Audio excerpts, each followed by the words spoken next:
Honestly जब मैंने पहली बार अवीमी का नाम सुना था तो मुझे सबसे पहले याद आए शार्क टैंक वाले दादाजी, जिन्होंने पूरा कॉन्फिडेंस के साथ बोला था मैं बाल उगाकर ही रहूंगा। और तभी से मुझे क्यूरियोसिटी थी कि आखिर इन प्रोडक्ट्स में ऐसा क्या खास है, तो मैंने फाइनली इनका RS999 वाला कॉम्बो ऑर्डर कर लिया, जिसमें आए 3 प्रोडक्ट्स, रोजमेरी ऑयल, केश पालव हेयर ऑयल और स्कैप्टोन हेयर ग्रोथ सीरम।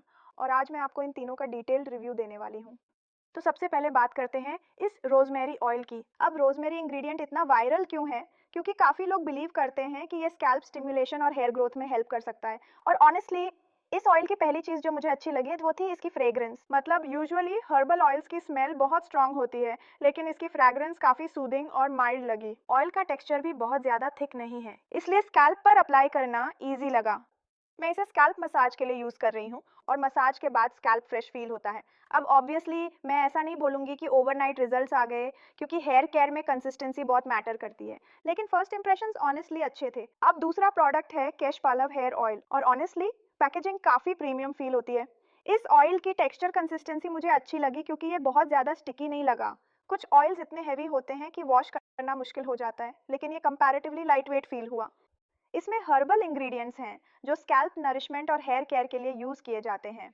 मैं यूजुअली इसे ओवरनाइट लगाती हूँ और वॉश के बाद हेयर सॉफ्टर और मैनेजेबल फील हुए, स्पेशली ड्राइनेस थोड़ी कम लगी।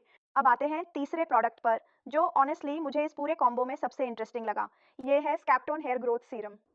अब सीरम वाली चीज़ मुझे इसलिए अच्छी लगी क्योंकि इसका टेक्सचर बहुत लाइट वेट है, मतलब ऑयली या ग्रीसी फील नहीं होता, और डायरेक्टली स्कैल्प पर अप्लाई करना काफ़ी इजी है। जो लोग हेवी ऑयल्स डेली यूज़ नहीं कर पाते, उनके लिए सीरम ऑप्शन काफ़ी कन्वीनियंट लग सकता है।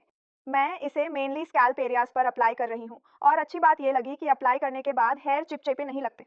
अब ऑनेस्टली इन तीनों प्रोडक्ट्स की एक कॉमन चीज़ जो मुझे अच्छी लगी वो है इनकी सूदिंग फ्रेग्रेंस और लाइट वेट फील, क्योंकि कई हर्बल प्रोडक्ट्स यूज़ करने में अनकंफर्टेबल लगते हैं, लेकिन यहाँ ऐसा नहीं लगा। अब ऑब्वियसली तो मैं फेक प्रोमिसेस नहीं करूंगी। एक दो बार लगाने से मैजिकली बाल नहीं उग जाते, हेयर ग्रोथ में टाइम लगता है, कंसिस्टेंसी चाहिए होती है, और साथ में डाइट और स्कैल्प केयर भी मैटर करते हैं। बट ओवरऑल अगर फर्स्ट इंप्रेशंस की बात करूं तो मुझे ये कॉम्बो काफ़ी डिसेंट लगा। स्पेशली अगर आप herbal hair care products explore करना चाहते हो या रोजमेरी बेस्ड प्रोडक्ट्स ट्राई करना चाहते हो, तो ये इंटरेस्टिंग ऑप्शन हो सकता है। और ऑनेस्टली अब मुझे समझ आ रहा है कि शार्क टैंक वाले दादाजी इतने कॉन्फिडेंटली क्यों बोल रहे थे। चलिए अब देखते हैं लॉन्ग टर्म यूज़ के बाद रिजल्ट्स कैसे आते हैं।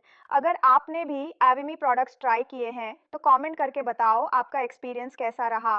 और अगर आप इसका 1 मंथ या लॉन्ग टर्म रिव्यू चाहते हो तो कमेंट करो पार्ट 2। फॉलो कर लो ऐसे ऑनेस्ट रिव्यूज, ब्यूटी फाइंड्स और वायरल प्रोडक्ट्स टेस्टिंग वीडियोस के लिए।